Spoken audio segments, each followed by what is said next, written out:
بسم الله الرحمن الرحيم. السلام عليكم ورحمة الله وبركاته، والصلاة والسلام على رسول الله صلى الله عليه وسلم.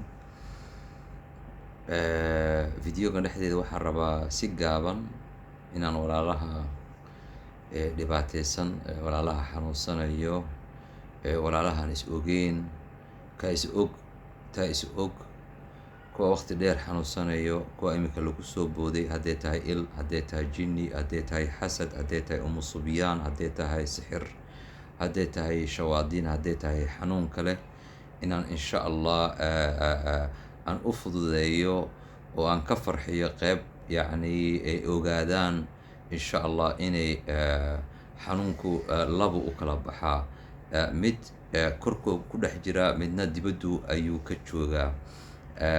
Xanuunkana laba u kala baxaa. Mid waxaad ogaataa qofkii marka qur-aanka lagu akhriyo markaaba waxaad ogaataa reaction ayuu bixinayaa oo calaamado ayaa ka soo baxaya, ama uu ooyaya ama uu dhacaya. Qaarna waxaad ogaataa xoogaha wixii bay dareemayaan, laakiin waxaa dhici karta in wixii uu dhuumanayo moogtay. Marka waa siduu xanuunka u kala weynyahay weeyaan insha allah.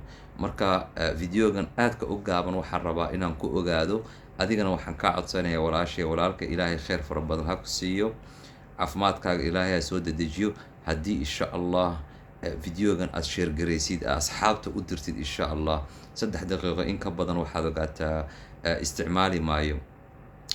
ilaahay waxaan ka baryayaa subxaana allah tacaala, boqorkaas rabbi weyne, haddii uu xanuun uu kugu jiro, hadday tahay il, xasad, jinni, sixir, maaragtay umusubyaan, balaayo kaste ha ku taabatee, imtixaan ayaa kugu socda moogtahay, inuu ilaahay kaa dhex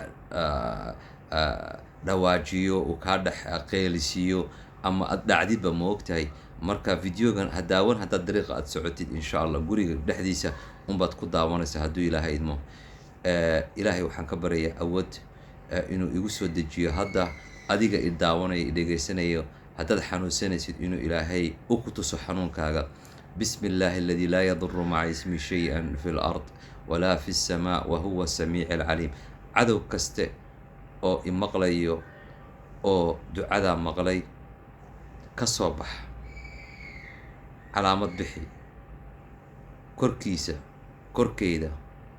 bismi illaahi alladii laa yaduru maca ismi shay-an fi lard walaa fi lsamaa wahuwa samiici alcaliim. وننزل من القرآن ما هو شفاء ورحمة للمؤمنين ولا يزيد الظالمين إلا خسارة. اخرج عدو الله، علامة بحي عدو الله. marka walaalayaal insha allah maxaad dareentay insha allah. haddii aad xanuun aad ku og tahay oo ducadan iyo aayaddan qur-aankan akhriyey wixii maaragtay kuu sii caddeeyey inaad wax qabtid, iscilaaj insha allah. dawadaada way ku taallaa, dawadaada maaragtay insha allah qur-aanka iyo ruqyaday ku jirtaa. laba shay baan kugu daweynaynaa hadduu ilaahay idmo. kitaabka allah, ruqya sharciya oo la garanayo maaragtay hubaal inay tahay inuu ilaahay noogu soo dejiyey caafimaad aad ku caafimaadisid, iyo waxaad ogaataa dawooyinka dhirta iyo maaragtay cilaashka insha allah. dawo ilaahay ha kaaga dhigo. videoga shargareeya hadduu ilaahay idmo. jazaakum allah khayr. telefoonkayga hoosta ayuu ku qoran yahay, online-kaan kugu caawini doonaa insha allah. meel kastaad joogtid soo dhaqsada, soo degdega oo nala soo xidhiira. ilaahay subxaana allah tacaala caafimaad taab ha kaaga dhigo calaamadan markaad aragtid insha allah. cadow kasta oo ku dhex jiro waa inuu calaamad bixiyaa, siduu addoonkan u garto inuu xanuunsanayo ee jira i taabatay. assalaamu calaykum waraxmat ullahi wabarakaatu. waa fariin ka timid walaalka. videogana shargareeya, youtube-kana subscribe ku sameeya.